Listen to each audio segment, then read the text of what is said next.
We're going to go ahead and get started here. Everybody, welcome to the State Powers and Indian Gaming Regulatory Act panel. We're excited to have this panel moderated by Martina Gast, a graduate of the UW Law School. Just a little bit about her. Martina is a member of the Red Rock Indian Band in Ojibwe First Nation. After nearly a decade of working as a labor employment lawyer, both in private practice and in-house for a Wisconsin tribe, she founded Pipestone Law, a firm dedicated to providing HR and employment law services exclusively to Indian tribes and tribal entities. She received her undergraduate and law degrees from the University of Wisconsin and currently chairs the State Bar of Wisconsin's Indian Law section. Martina, begin. Sure. Ani Buju, thank you, Dylan, for that. I need to go over some quick housekeeping items before we actually get into our panel. And you heard this earlier, but this is more for the people who are attending virtually. So CLE credits will be available in Arizona, California, Colorado, Illinois, Iowa, Maine, Michigan, Minnesota, Pennsylvania, Washington, and Wisconsin. For those attending virtually, I'll be providing 4 code words throughout the presentation that you will need to verify your attendance at this panel. You must submit those code words on the CLE handout provided to you via email. For those attending in person, please track the minutes you spend at this panel and indicate the amount of time on the CLE form available on desk.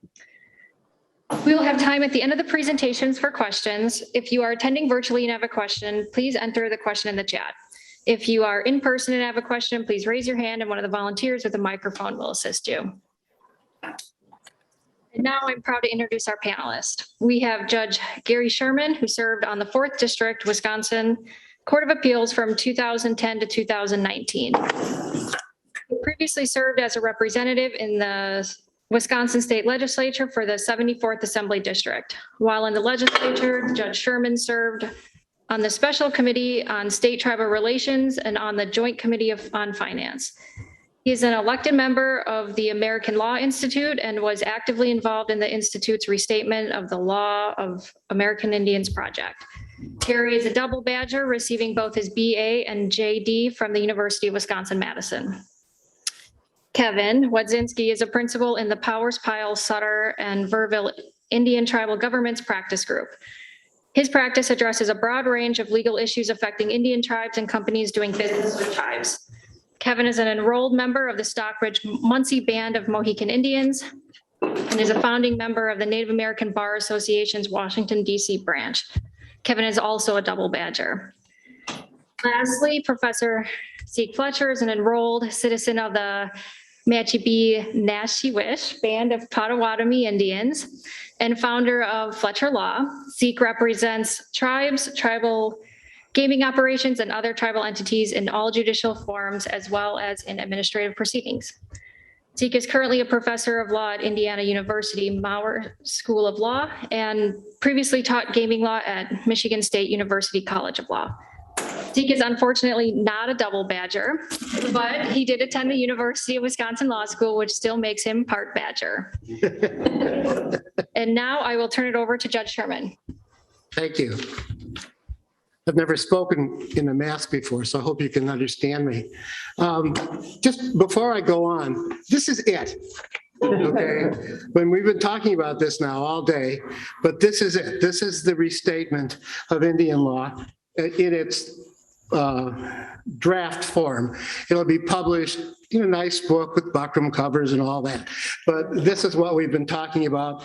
And somebody asked me earlier if I had read it. And I have to say, I've not only read it, but I have participated in a line-by-line discussion of every line in it over the years, because that's how the ALI works. They go over it over and over again, line by line, one section at a time, which is why it took 10 years. The other thing that should be said, which the reporter won't say, is that they do most of the work. And so when this is all over, we should all take time to thank the 3 of them because this is primarily their work product, and it is indeed extraordinary.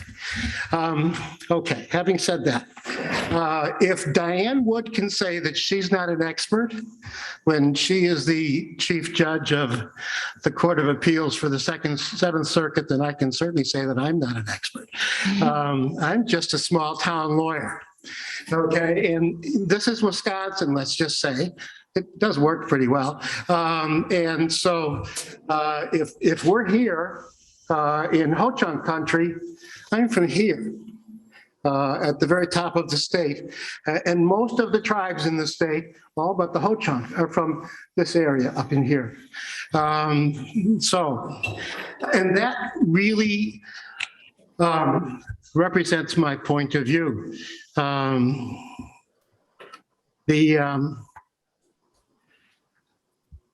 The conflicts that took place over the years that led to the development of what are, I think right now, pretty collaborative relationships, although that could change any day, between the state and the tribes, all took place primarily in my neck of the woods.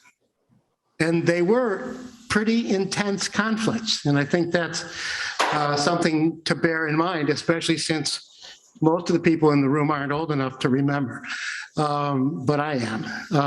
And a lot of those conflicts came about as a result of struggles over resources, primarily fish and game. Way back, you know, the Red Cliff Band won the right to commercial fish in Lake Superior, and there was a lot of resistance to that, not the least of which came from the government of the state of Wisconsin. So one of the things to know about state-tribal relations is that, as a number of speakers have pointed out already, the state really has very little role. And yet, the state has a hard time with that. The state doesn't like to be told that it has very little role, and it pushes back. And it pushes back repeatedly, you know, and that's what leads to the development of law. And so first we had commercial fishing, and then we had off-reservation hunting and gathering, you know, and then eventually we came to the desire of the Lac de Flambeau to reinvigorate their traditional method of harvesting walleye, which was to spear them at night from boats with lights, with torches, which is where the name comes from. And this resulted in outrage, largely from racists, you know, but nonetheless. And it led to violence. It led to violence of a kind that people in Wisconsin are not used to seeing. It led to the same kind of violence that you see when you see pictures of the little girl trying to go to school with National Guard and screaming, angry, horrible people all around this poor little girl. That's what it was like. That's what it was like in my neck of the woods, you know, and I knew people who were actively involved, and it scared people. It didn't just scare those of us who lived there, but the images were so graphic and so frightening, just as they had been at the time of the civil rights movement in the South, when the graphic images moved the whole country to revise its laws. These images frightened the political leadership of Wisconsin. It frightened governors and legislators and courts. And in response to that violence, we developed means of communications that had not existed before that. In the legislature, we developed a joint study committee through the Legislative Council, half the membership of whom were legislators and half the membership of whom were people that represented tribes and that were picked by the tribes and sent to us. And this group served as a means of collaboration and communication with the legislature and developed important legislation over the years. It saw to it that all of the legislation in Wisconsin that allowed collaboration between communities also included tribes. And that was a big step. And eventually, we revised all of the statutes in Wisconsin that provided anything to communities to include tribes. This was all the work of this committee, and it wouldn't have happened without the fear of violence. It brought people together. In the court system, at the very same time, Chief Justice Abrahamson established what she called her State Tribal Justice Forum. And again, half the members were judges from the circuit courts, and half the members were tribal judges who were appointed by the Wisconsin Tribal Judges Association. And again, I think we did important work and brought people together to the point where our court system became a national model. We would go to conferences around the country and present about our model of collaboration between state courts and tribal courts. And it was good to, but it wasn't easily won. And it actually came about partly as the result of a case that's mentioned in the outline, if you got the outline, called the Teague case, which was about the Bad River Band, which is located just east of the city of Ashland, and I think has the largest landmass, although most of it's underwater, of any reservation in the state. And the Teague case happened this way. Mr. Teague was not a member of the Red Cliff Band, but he was hired to be the manager of the casino. And when he was hired, his contract was only signed by the chair. And then he was rehired or had a second contract 2 years later, which again was only signed by the chair, although it wasn't the same chair. It was never taken before the tribal council. It was never approved on any larger level than just the chair. And eventually there came a time when the tribe and Mr. Teague parted ways. And at that point, he sued under the contract. He sued in Ashland County Circuit Court, and the tribe sued in tribal court. And then all of a sudden, they had this problem. The problem was that nobody wanted to cede jurisdiction, neither court wanted to cede jurisdiction to the other. And so they had this big fight about whose case it really was. And partly that was exacerbated because the circuit judge in my county, who was assigned to the case, was a stubborn man and he wasn't going to give an inch. Even though if you thought about it, it probably belonged in tribal court. So it got appealed all the way up to the state Supreme Court. And the state Supreme Court took a mulligan, as they say in golf. The state Supreme Court sent it back to them, and they said, tribal judge, circuit judge, pick up the phone, talk to each other, work this out between yourselves, and get it done. And of course, that worked about as well as you would expect it to. They were stubborn people, and they weren't, and actually my circuit judge wouldn't even pick up the phone and call. I mean, they were that stubborn. So it worked its way back up to the Supreme Court again. And this time they sort of made a decision. And they said,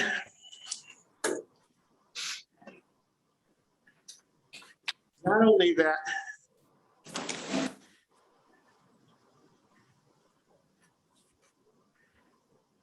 they were going to decide this case, but that they were going to provide a framework for looking at this problem in the future.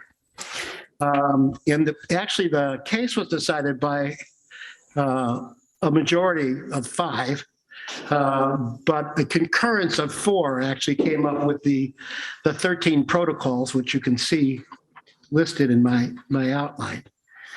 And they were, sensible things. Where was the action first filed?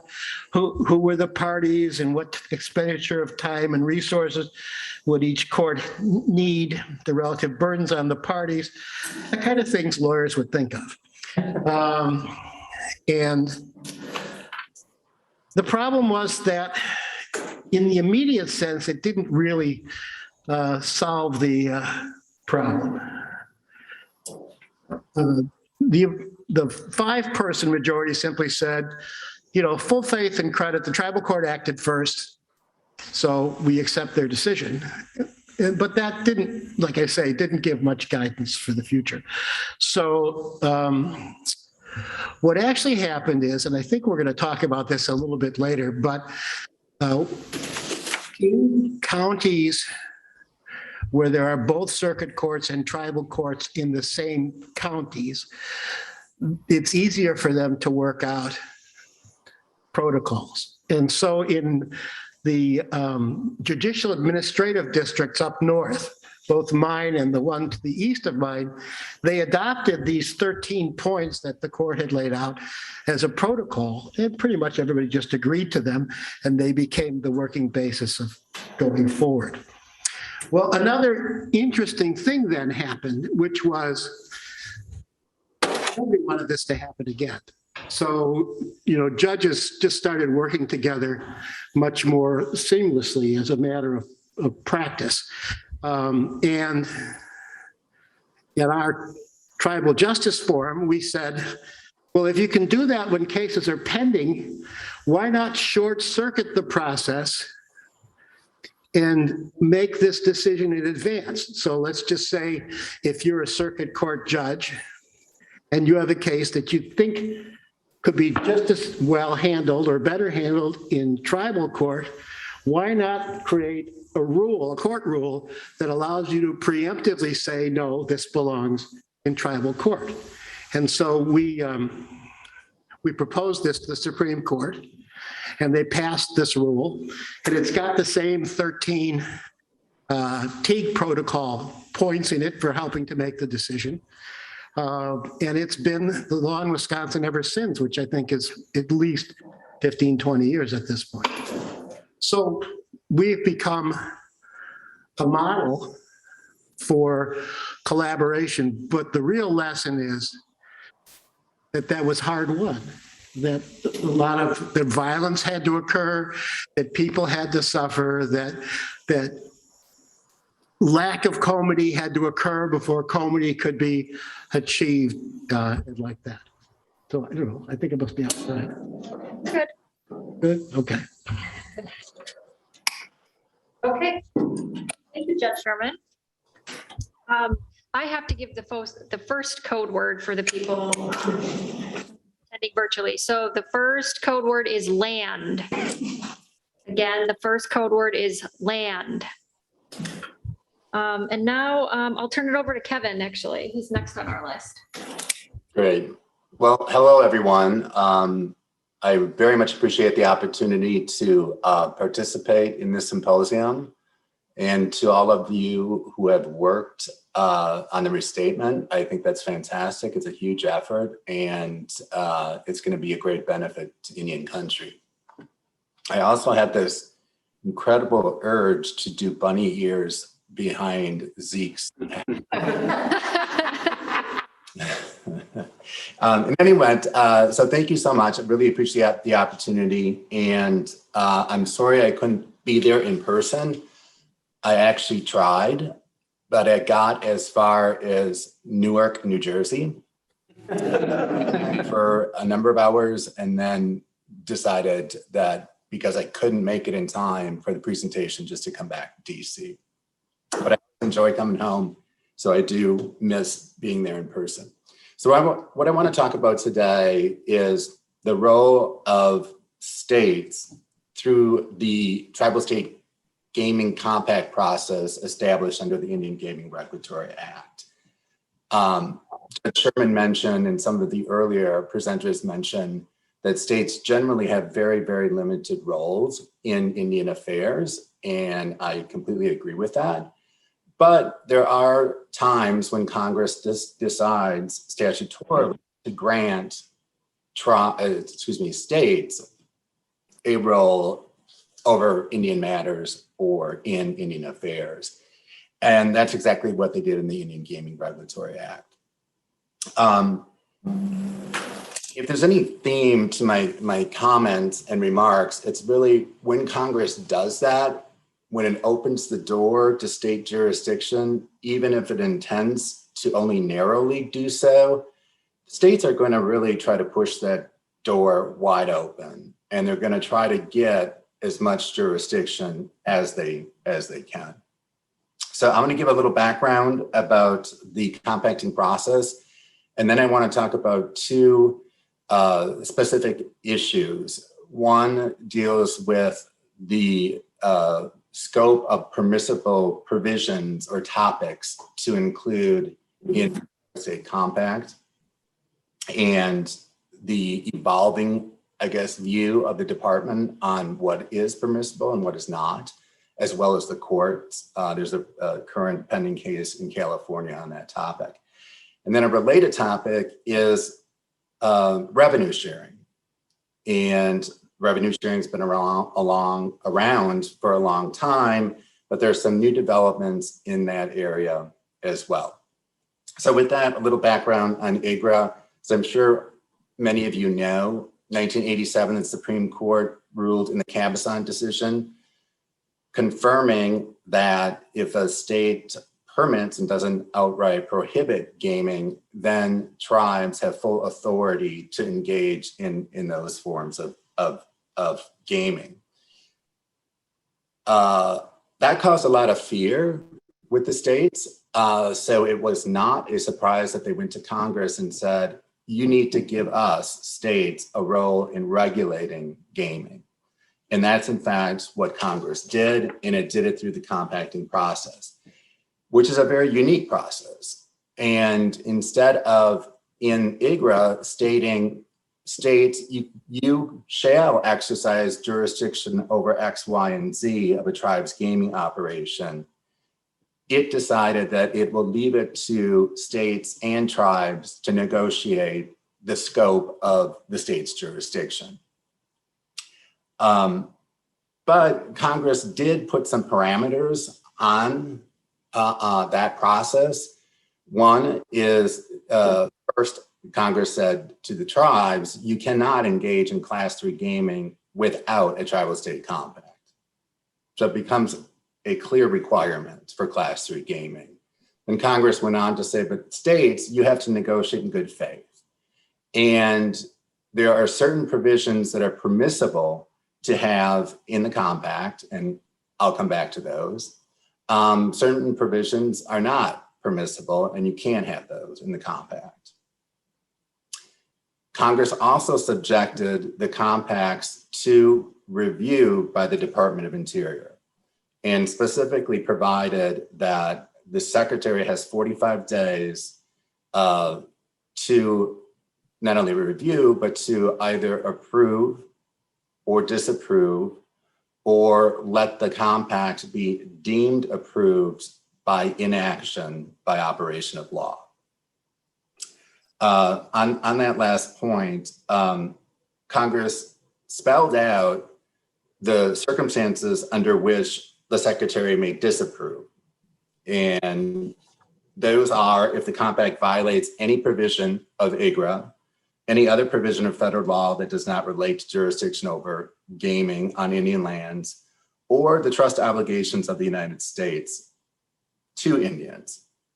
So if the secretary does not approve and does not disapprove, the secretary still has this third option, which is just to let the 45 days run, and then is deemed approved. However, it's deemed approved, but only to the extent the compact is consistent with the provisions of this chapter, meaning IGRA.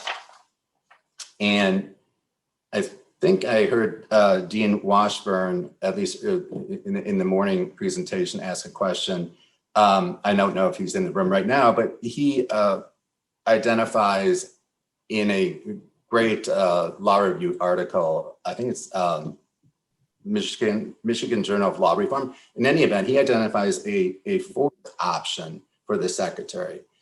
And it's connected and related to the deemed approved option, but it is following up on the deemed approved. The secretary issues a deemed approved letter. And in that letter, the secretary identifies provisions that he or she may have concerns with. And depending on the language used, may say that it's the department's view that certain provisions are not consistent with IGRA.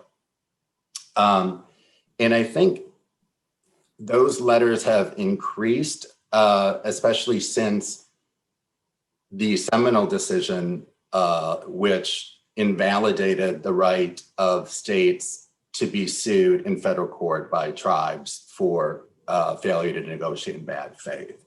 Obviously, because I think the states took that as increasing their leverage and then attempted to try to negotiate for provisions that were really not permissible in compacts. So with that, turning to what provisions are permissible and what are not, as I mentioned earlier, Congress did put some parameters on that. And I won't read all of them, but Congress identified the following provisions as appropriate for inclusion in a tribal state compact. The application of the criminal and civil laws and regulations of the tribe or the state that are directly related to and necessary for the licensing and regulation of such activity.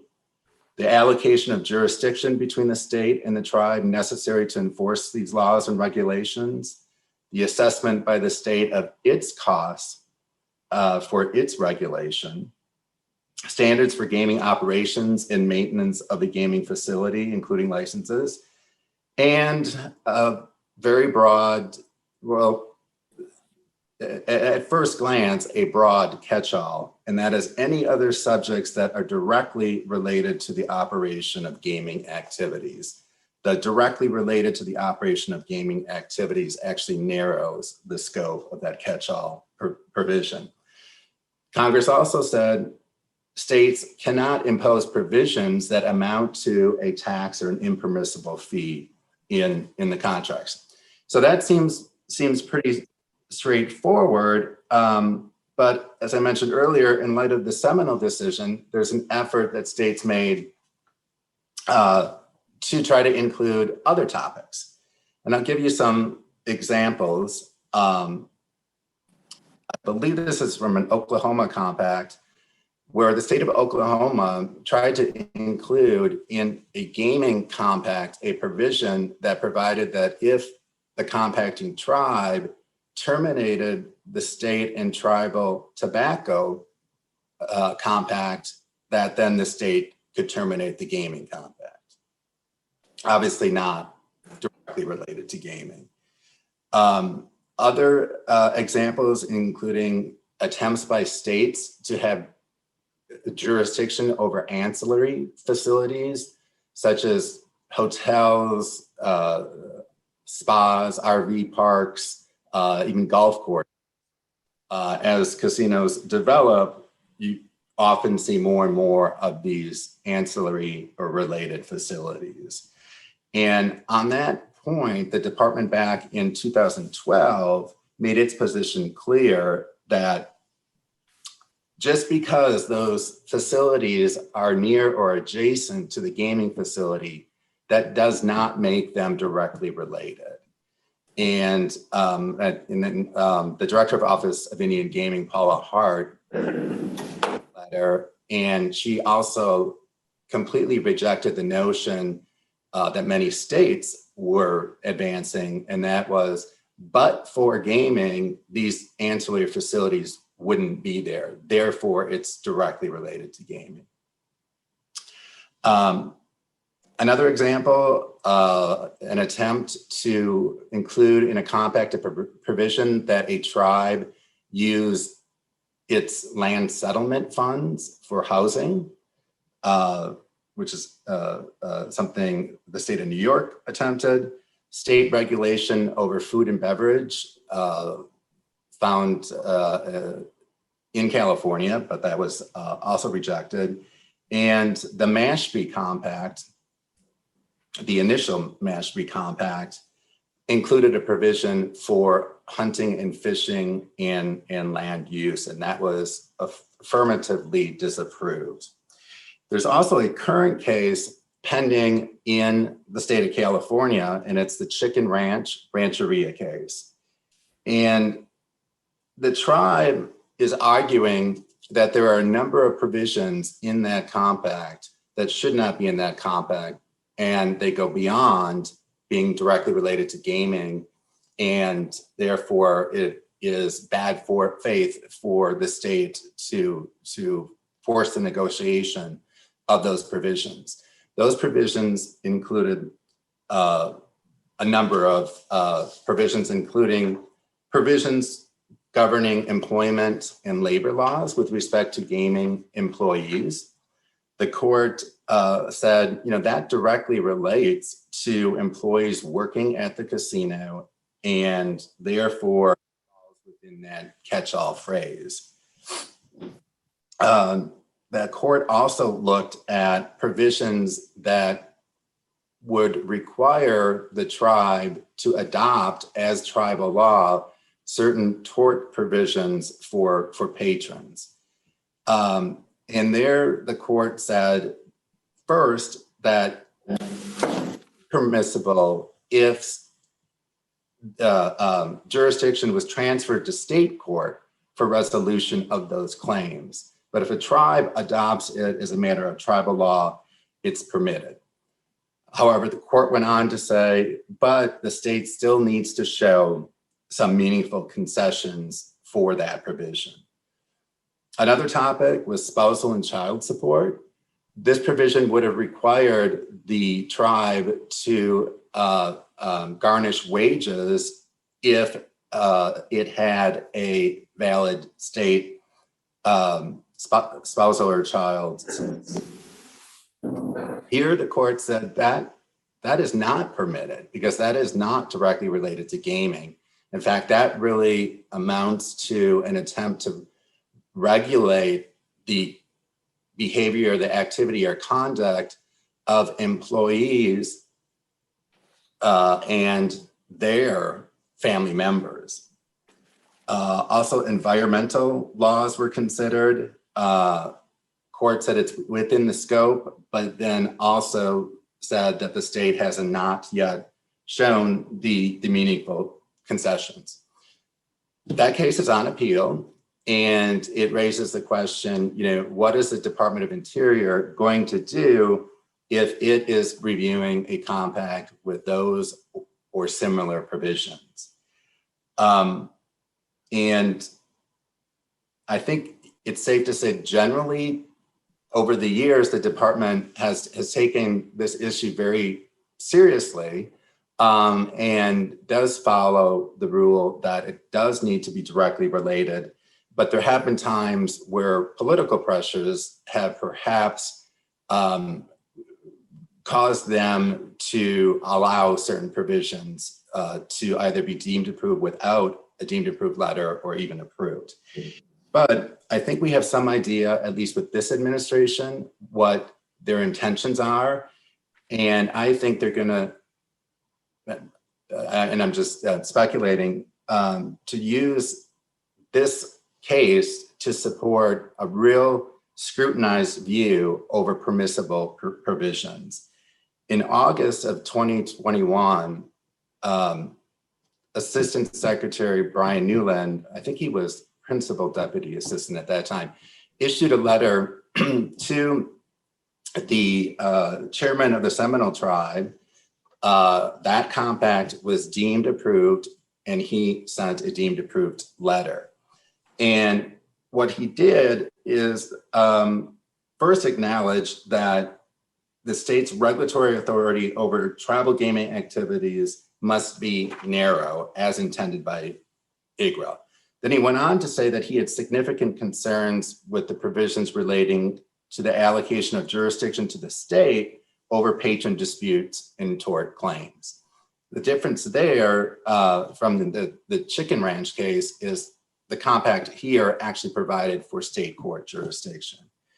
Then he included some strong language, which he said this provision may violate IGRA, quote, "We believe that this provision is an impermissible compact provision under IGRA and is likely unenforceable." So that really then potentially gives tribes options if they have a deemed approved compact and a deemed approved letter. Switching to the second topic, which is very much related, and that is the topic of revenue sharing, meaning tribes in compacts agree to give a certain percentage of its gaming revenues to the state. The first question is it permissible, or does it fall under that category of an impermissible tax? Well, it has been around since 1993 or 94. It's permissible to a degree, and at some point, looking at the Rincon decision, it can become an impermissible tax. So how did the analysis, and what was the analysis that the department used to say that revenue sharing is in fact a permissible topic in a compact? There's a recent article by Professor Nelson Rose, and it was in one of the gaming magazines. And he said that any revenue sharing is essentially an illegal tax. Then he went on to say, quote, "The DOI, Department of Interior, created revenue sharing in exchange for exclusivity out of whole cloth." Well, I can assure you that folks at the department, present and former, would disagree with that statement. But the department has articulated that revenue sharing is justified if there is substantial exclusivity. And I think one objection the department would have with that statement is, I think it's unfair to say that the department created it. I think it evolved in part because tribes did want exclusivity. In the early days of Indian gaming, there was a concern that a state could just open up the state for commercial gaming, and then the tribe's investments would potentially fail. Obviously, that's less of importance today. So recently, the Department of Interior really clearly stated its views on revenue sharing. And this, again, was in that deemed approved letter to the Seminole chairman. And in that letter, Mr. Newland states, "Department reviews revenue sharing provisions with great scrutiny, laid out the analysis, which is first, the department's going to determine whether the state has offered meaningful concessions to the tribe that it was otherwise not required to negotiate. Second, the department will then examine whether the value of the state concessions provide substantial economic benefits that justify the revenue sharing." Then he set forth examples of the meaningful concessions in the Seminole Compact. And they included statewide exclusivity for sports betting, exclusivity for new table games and fantasy sports contests, among others. Then he concluded that the state's concessions did in fact provide substantial economic benefits, or will provide substantial economic benefits to the tribe. In fact, it's my understanding that before the department will approve any revenue sharing provision in a compact, the department will require a very thorough economic analysis. Makes sense, because then the department can determine whether or not the value of the state concessions are justified in relation to the amount of the revenue sharing. Now, there's a current issue that is pending, and it involves the Seneca Compact renewal payments. I'm not sure how much time I have, so I'll try to go through it quickly. Seneca Compact was deemed approved in 2002. The Seneca Compact includes revenue sharing provisions, and those provisions are by year. From year 1 to 4, it's something like 18% of, I think it's net drop, machine drop. Years 5 to 7, it jumps to 22, and then years 8 through 14 goes to 25%. The compact also includes an automatic renewal period for an additional period of 7 years. The compact was renewed by the parties. However, the compact is silent as to whether or not the tribe is obligated to make any revenue sharing periods in the renewal period. In the tribe's view, which I think is the correct view, is the answer lies in the compact. And there's nothing in that compact that requires payments beyond that 14th year. The state took a different position, which is really kind of not only difficult to understand, it's difficult to articulate. So I will just leave it at that. But it's a significant issue because it may be $500 million at stake of payments that the state expects. So the dispute went to arbitration, went to a 3-member arbitration panel. Unfortunately, it was a 2-1 decision, and the panel ruled in favor of the state. There was one dissent, and that was Dean Washburn, and he got it right. And I think perhaps in the first paragraph of his decision, he made the point, you need not go beyond the 4 corners of the agreement. And I think that's right. And I think it really is a basic contract law question. Dean Washburn did, though, also explain why that conclusion would be consistent with the policies of IGRA. The tribe appeals to the lower court. The tribe loses in the lower court, appeals to the Second Circuit. Second Circuit upholds the lower court decision. So the game over. Well, not quite. And here's where I think it becomes very interesting and involves another provision of IGRA that I haven't mentioned yet, and that is that IGRA requires the tribes have gaming ordinances that are approved by the chairman of the NIGC. IGRA also requires that those ordinances include a provision that the tribe has the sole proprietary interest in its gaming activity. So with that said, in September of this year, the Assistant Secretary sends a letter to NIC Chairman Sequoia Simonmeyer. And in that letter, the Assistant Secretary lays out the Seneca Compact renewal payment issues. He also notes that the 2002 deemed approved letter specifically says, but only to the extent consistent with the provisions of IGRA. Then the Assistant Secretary goes on to say, the department is concerned that a final judgment against the nation could result in a violation of IGRA. Also mentions that once the notice is published in the Federal Register pertaining to the compact, then the department has no enforcement role under IGRA. Then states, initiation of any enforcement action is within the exclusive purview of the NIGC. And he further states, because of NIGC's responsibility for enforcing IGRA violations, the department refers this matter to you.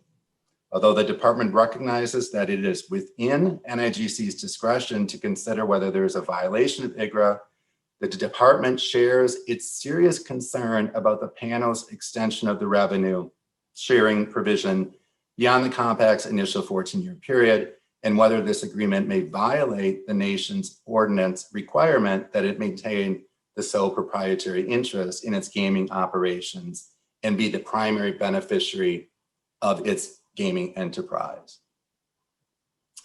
The very next day, the NIGC Chief Compliance Officer, Tom Cunningham, sends a letter to the nation president. And he acknowledges that the nation has also requested that the NIGC review this issue, states that the Assistant Secretary shares the NIGC's concerns that the payments may violate the sole proprietary interest requirement, and acknowledges that that is exactly the issue they are now reviewing. In the letter, you can, Chief Compliance Officer Cunningham sort of shows his cards a bit. And he says that the concessions made by the state in 2002, and there were concessions made, he says, quote, appear to be long since complete, yet the percentage of revenues the nation is required to pay the state remain unchanged. He goes on to say, moreover, the economics have changed, and they have over the last 2 decades. He points out that in 2002, the estimated payments to the state in, I think, those final years would be approximately $70 million a year. He points out that in actuality, those are estimated to be closer to $120 million. So, quote, the state appears to be receiving a revenue share that equates to a significant percentage of the nation's net revenues. He doesn't give the percentage, but it's my sense that ultimately he will. And I have heard that that percentage, meaning the percentage going to the state, is well north of 50%. And the same day, legal counsel for the nation files in federal district court a motion to have the court consider Compliance Officer Cunningham's letter. So that issue is now pending in the lower court. But it raises significant issues because the focus now is shifting perhaps to whether or not revenue sharing provisions violate the sole proprietary interest requirement. And probably not a coincidence. After some 30 years, the NIGC finally last month issued guidance on what constitutes a violation of the sole proprietary interest. So that, I think, are the 2 compacting issues that I wanted to discuss. And I'll turn it over to Professor Fletcher. Yep, I gotta give you a code word. Okay, thank you, Kevin. Yeah, I have to give that ever precious code word. So the second code word for the people attending virtually is revenue.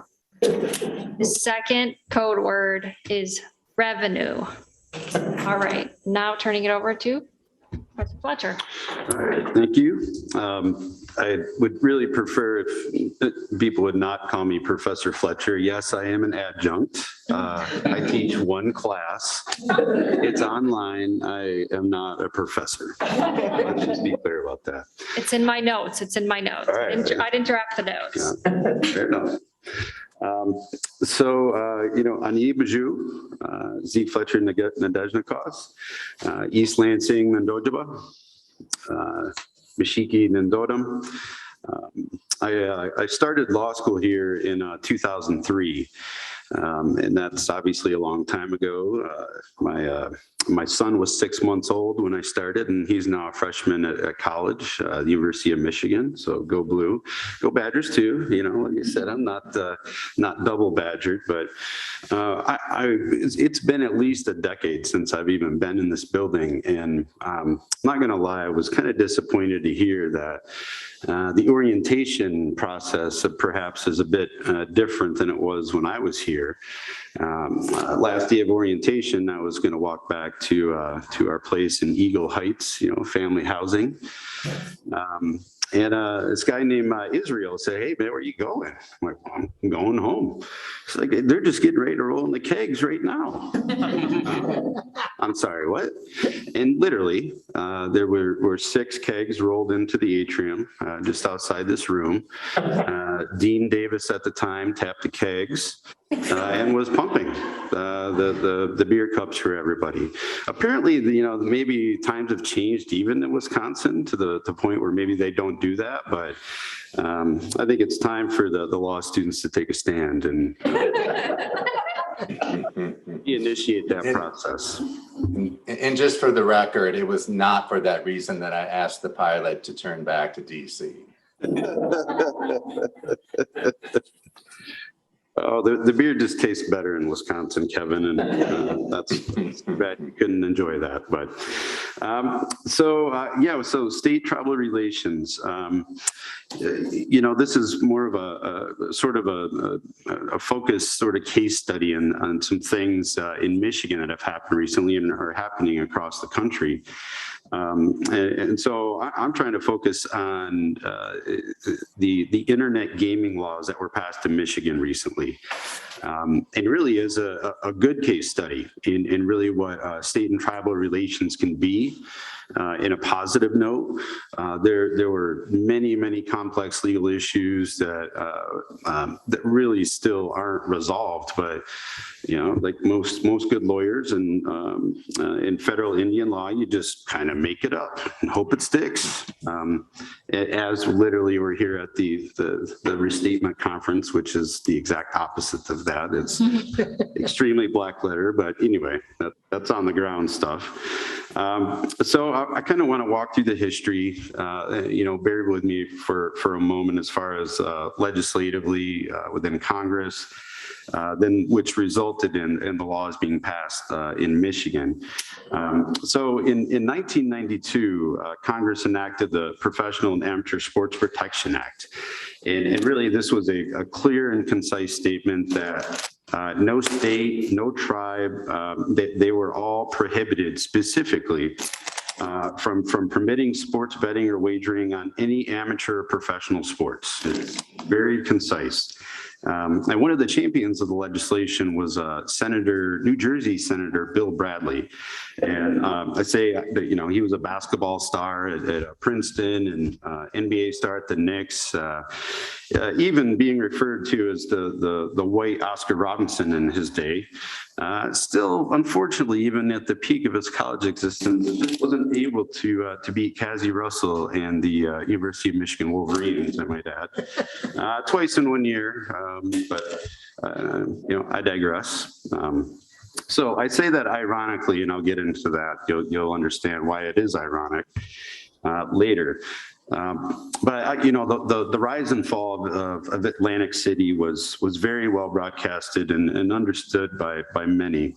You know, certainly with you know, things like the Cabazon case and Congress passing the Indian Gaming Regulatory Act in 1998, the rise of state commercial gambling across the United States really precipitated the fall of New Jersey and Atlantic City as kind of one of the premier destinations for gaming in the country. So, you know, facing a tough situation in New Jersey in 2011, the voters of New Jersey approved an amendment to the state constitution authorizing the state legislature to authorize sports gambling. Federal law be damned. You know, there's a very specific statute that says no state is allowed to do this. What do the voters in New Jersey do? What the hell? Let's just authorize it anyway and see what happens. And so, of course, the legislature passed some laws. and almost immediately was sued by the NCAA. And who doesn't love the NCAA? You could have a whole nother conference about that shit show, but anyway. So the NCAA sues the governor of New Jersey. They have a round of litigation, and then another round. New Jersey looks to me exactly like a number of tribal attorneys that I've seen where, something happens, a court strikes it down. Like, well, what if we said it this way? Well, they struck that down too. Well, let's try again. It was just a continual effort to, it was sort of like Texas now with their whole situation with their laws there in abortion, just coming up creatively with ways to figure things out and attempt to make it legal. But ultimately, the Supreme Court, drawing from a very sort of arcane anti-commandeering doctrine, said that the state legislatures just can't be put in a place where they're being directed what to do or not to do by Congress. What? That's actually exactly what they're supposed to do, but that's an aside. And I found this Congressional Research Service sort of note on the Murphy v. NCAA case. And let's see what they say here. So they indicate that the Supreme Court has made clear that the Constitution does not grant the federal government plenary authority over states. Now, there's a term that is exactly the opposite for tribes, as we all know.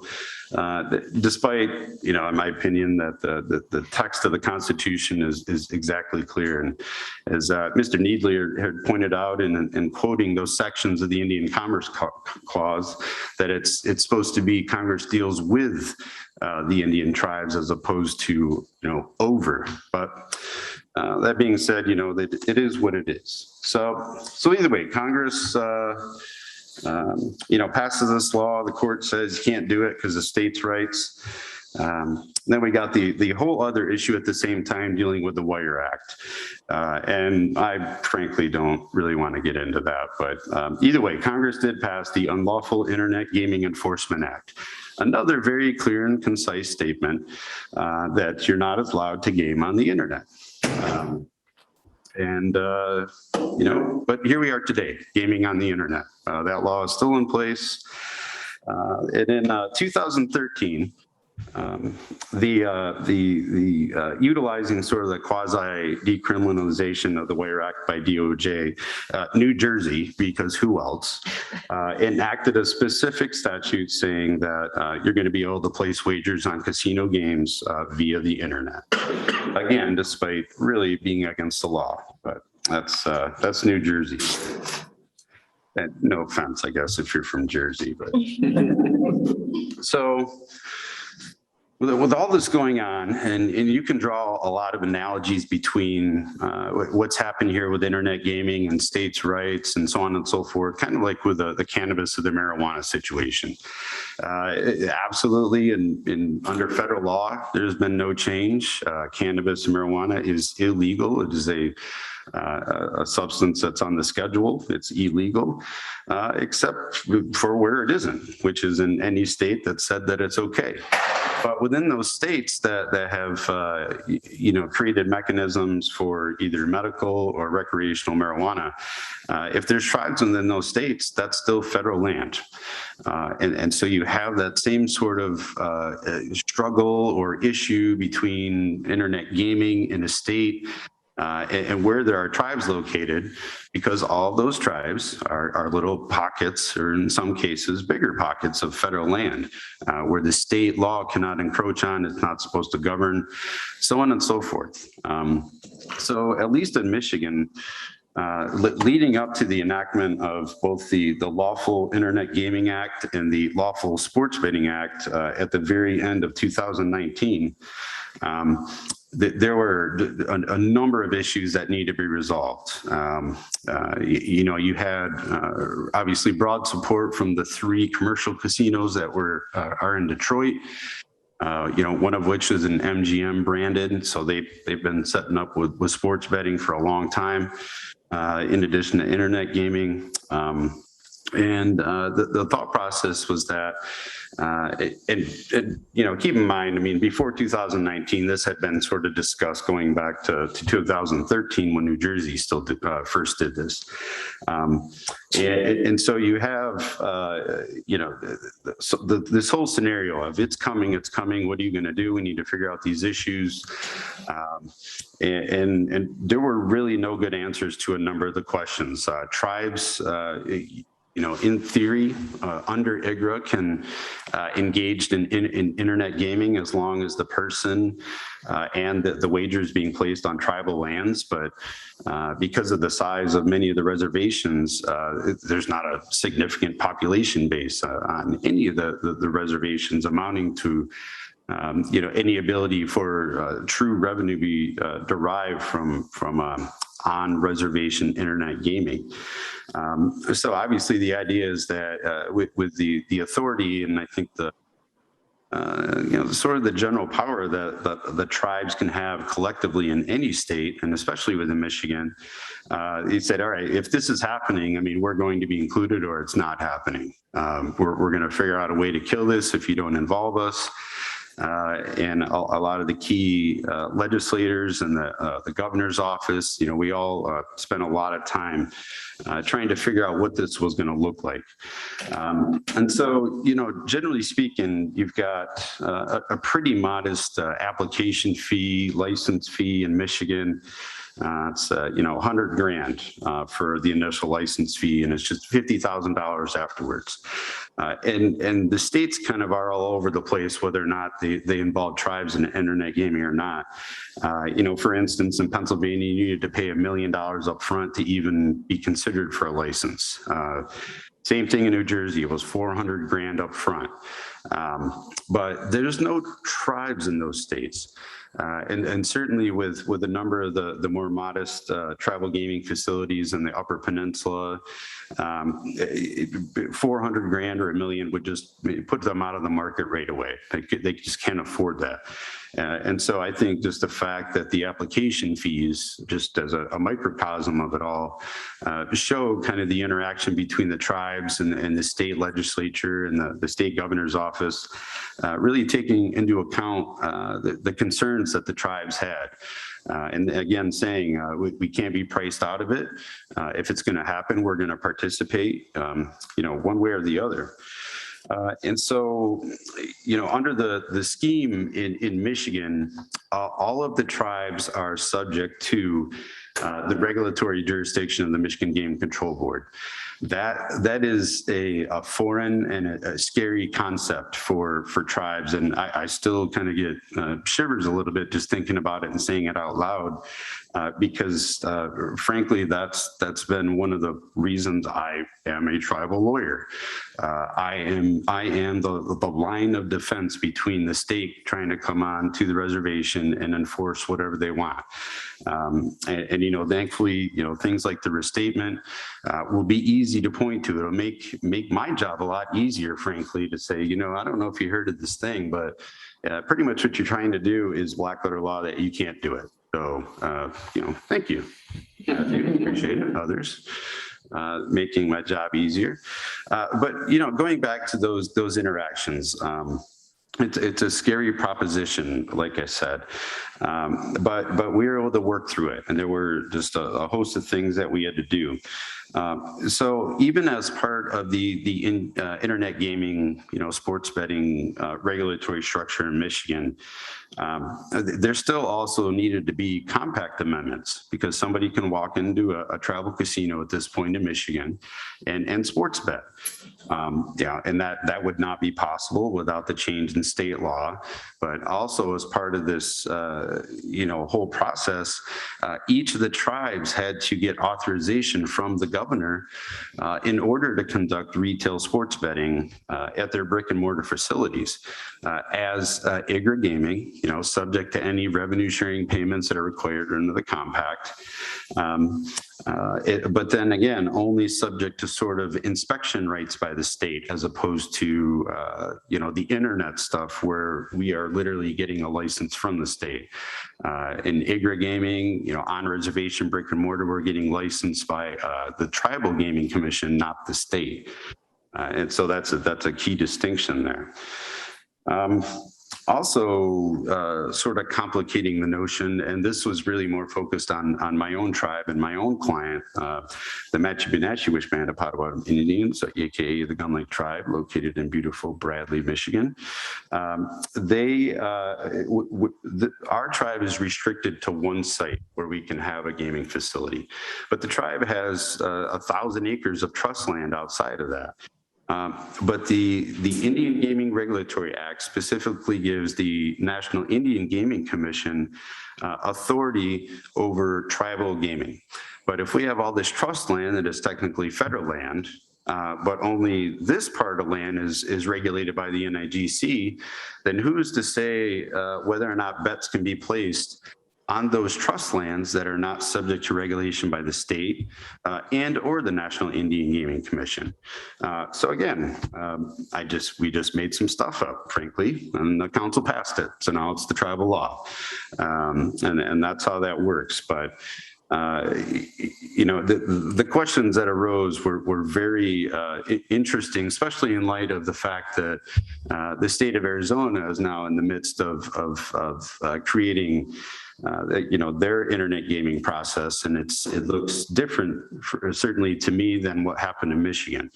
And one of the things is I believe the law specifically says that no wagers under state law can be placed on federal tribal trust land, which is very cut and dry. That's very concise. That makes sense to me. We didn't do that in Michigan.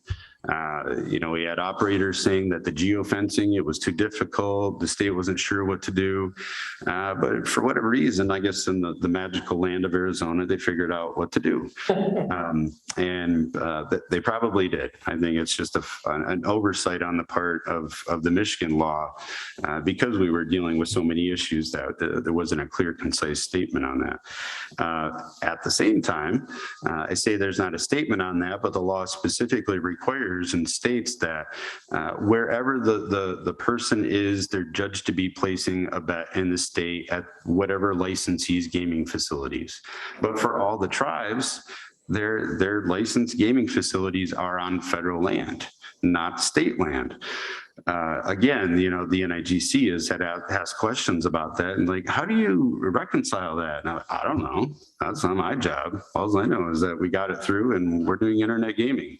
I guess if you want to spend a lot of time on that and try to, really get in the weeds about exactly where bets are being placed. You could be driving down the road on a state highway and maybe coming into a contact with a tower, that's on trust land. Does that mean you're placing the wager on trust land or state land? I don't know. I really try not to think too hard about that. But again, these are issues that have arisen. So, Kevin mentioned a lot about the revenue sharing payments. Since the tribes are beholden as state licensees to the state structure, we have to pay the same rates that all the commercial providers have. And we're talking about, a graduated scale. Places like, I'm trying to think, on the East Coast, I can't remember if it's Connecticut or Rhode Island, they're paying 50% in their tax revenue or revenue share with the state under that. In Michigan, it's anywhere from 20 to 26%, depending on what your adjusted gross receipts are. And again, there's no sort of baseline at this point for what legislation should look like in any given state. But again, they just kind of made it up. The fact that not only was there a lot of interaction between the tribes and the states on this specific legislation, but even the concerns of the city of Detroit had to be taken into account. And basically have hold harmless provisions in the legislation that if revenue falls below a certain amount that's going to the city of Detroit, it's got to be paid, by somebody somewhere. And sort of the same analogy with the state's iLottery. Even though the state legislature voted overwhelmingly to approve this, there were still causes for concern by the executive branch in the state because the iLottery was generating X amount of money. There can't be anything that goes below that. So also that is taken into account. And folks, unless you live in Michigan, actually, I got to digress for a second. This is ours. Wisconsin doesn't get to do this. This is ours. Except part of the state that's up here. No. We this is not Wisconsin. Anyway. Like I said, this is being recorded too. I don't know if that's. And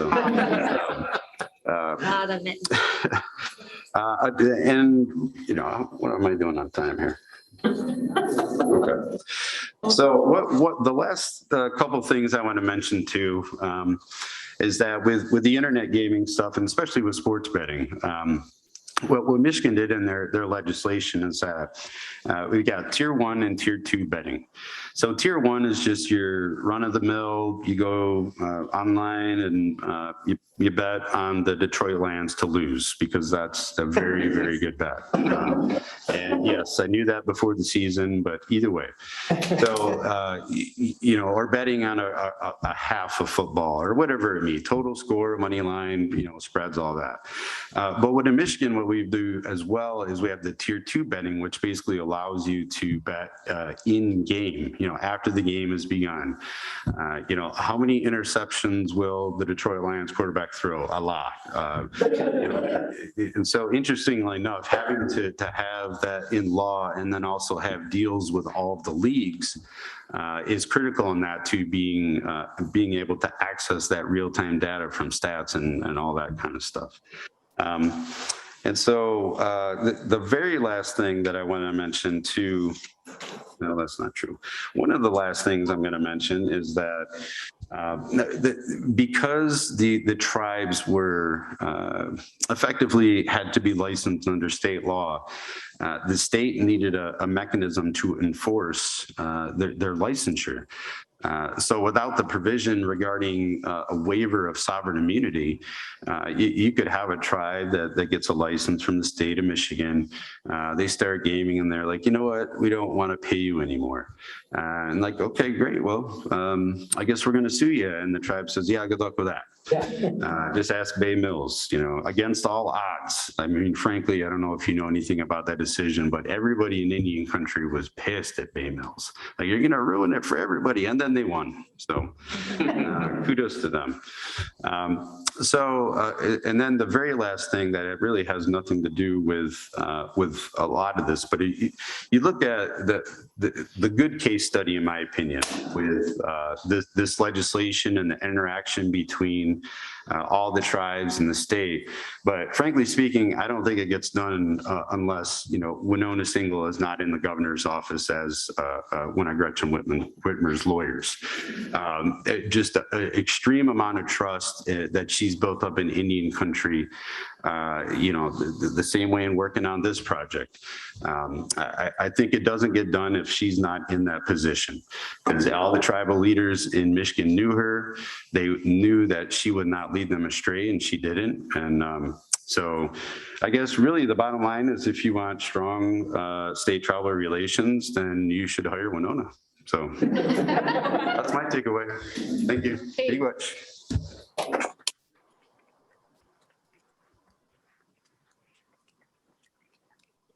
Thank you, Zeke, very much. So I have to give the third code word, which is protection. The third code word is protection.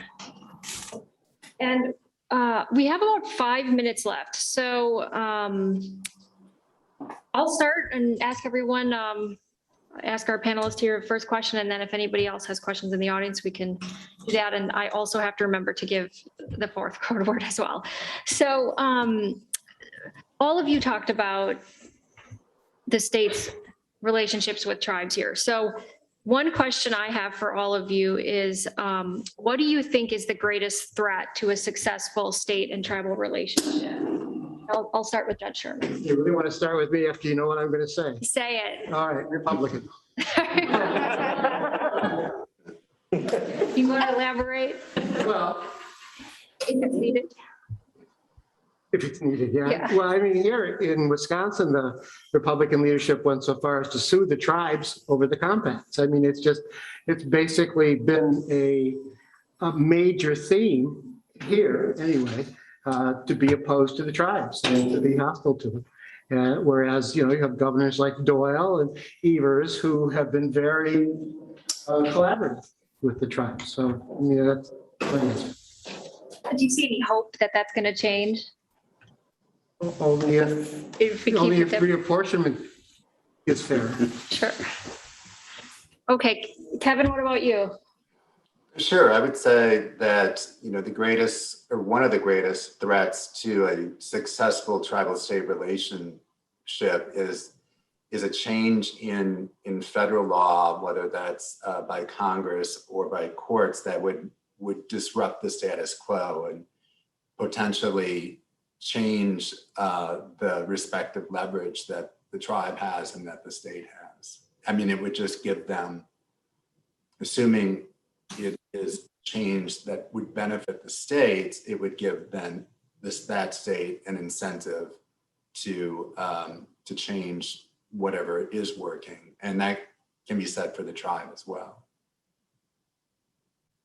Yeah, I mean, from my perspective, and I agree with Kevin. I mean, obviously, you always have Congress as a wild card and in that regard, but especially after the McGirt ruling was handed down, sometimes tribes might be the biggest challenge to those relations, because sometimes tribes are just not willing to take that level of exercise of their sovereignty to the next level, whatever they may be, internal fighting. And so depending on the tribe, I mean, I almost think that the biggest threat could in some cases, since McGirt ruling, and I've worked for the Muskogee Creek Nation and for their legislature for the past decade, and the amount of issues going on there is significant, to say the least. Sovereignty that was reserved and was recognized by the court in that case. You've got situations where all those the five civilized tribes, they might have to build their own prisons. They're going to have to start from the ground up, literally, and their infrastructure and truly becoming a government. And it's not been an easy process for sure. But yep. Can I just add one thing? This is a PL 280 state. So when Kevin said the biggest danger comes from Congress, I think PL 280, obviously an example of how that can happen. We also are the state where the Menominee were terminated and then had to fight to be restored. And actually PL 280 and termination are both part of the same thing. Very true. Do we have any questions from the audience quickly? Thanks. Yes. Got 'em. Where's our microphone person? That one. Right over here. Oh, there he is. Okay. Well, maybe you can hear me anyway.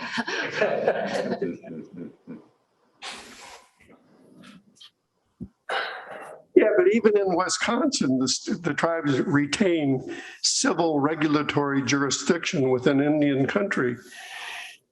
Why is that perceived as a problem? Why is that perceived as I mean, I don't know that it is perceived as a problem. Just this year, the county of Bayfield tried to impose their zoning regulations on a piece of tribal land in Red Cliff, and obviously failed, but they bothered to litigate it. And I just wonder why they weren't better informed.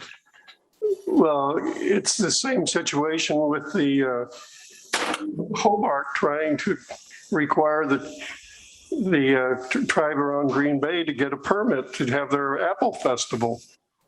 They lost, but the state government of Wisconsin supported the tribes. And No, you're not subject to their permit authority.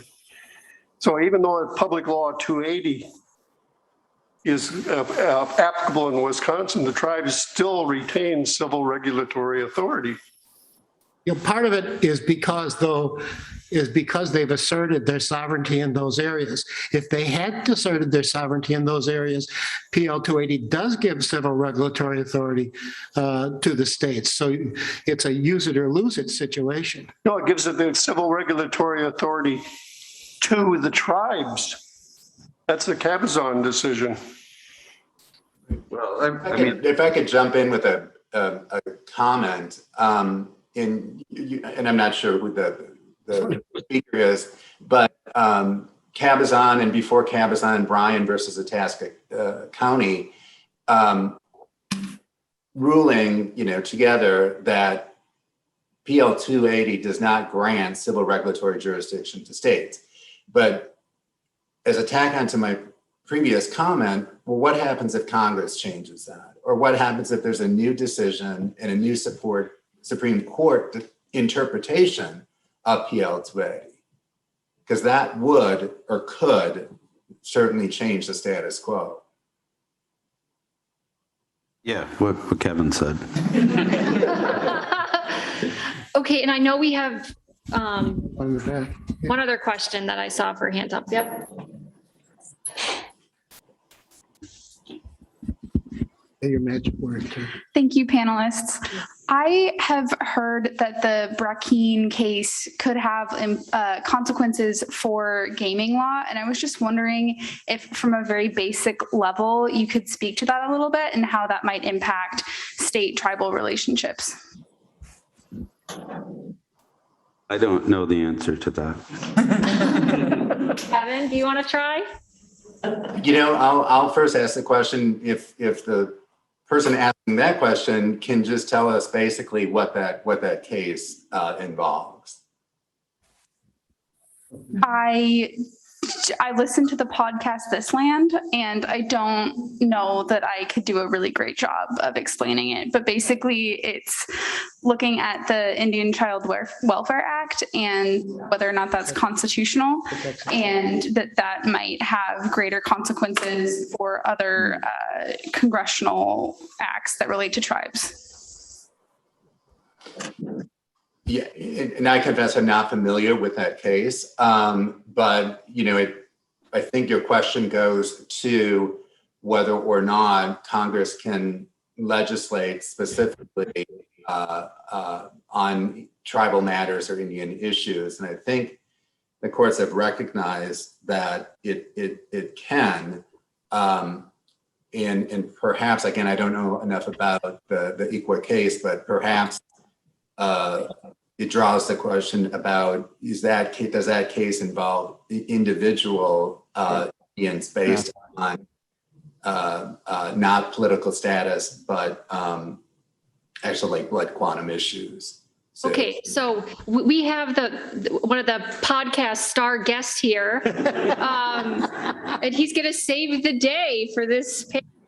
All right, so This Land did make sort of allege that if the Indian Child Welfare Act goes down, then Indian gaming will be impacted. It depends on what the court would say, but there are a couple of ways that Indian gaming could be impacted. One has to do with the ability of the Interior Department to acquire land and trust for tribes. So if IGRA goes down, depending on how it goes down, maybe under the 10th Amendment, it's conceivable that Section 5 of the IRA is also threatened, which is the statute authorizing Interior to acquire land and trust for tribes. IGRA itself, I don't see how it would be impacted by IGRA unless the Supreme Court went so far as to say there just isn't any power in Indian affairs in Congress. Now that's Justice Thomas's position, but he's one person and he's also crazy. So I will use the words from Justice Scalia, who referred to him literally as nuts. And so I'm hoping that nobody else is going to go along with those votes. But IGRA could go down. It's unlikely, in my opinion, to impact Indian gaming much, but it depends on how far the court goes. And with 5 votes, you can do anything. So Matthew, in order for that to happen, don't the courts have to sort of recognize the lack of difference between tribes and Indians? I suppose. I think it would I mean, be much bigger than that. If It you would be, reduce it to an ethnic situation rather than the tribes as corporate bodies, then you change the whole game, don't you? I suppose, yeah. Yeah. I'm not really sure what you're asking, but it would just like be a fundamental reshift in what Indian law is. And, Justice Thomas has said we should start over. And so if that's what happens, then who knows? Everything is up for the air. But Kevin is absolutely right when he says I don't really want to leave. that if Congress or the Supreme Court says that a statute that says Indian tribes get something that non-Indian tribes don't get, then it's unconstitutional under the Fifth Amendment due process clause. That's all of Title 25. That's an overruling of Morton versus Mancarry. I think the Supreme Court could do that and you could still have Indian gaming. The reason is because Indian commerce actually is in the Constitution. Indian children are not listed in the Constitution like Indian commerce is. Gaming is commerce, absolutely.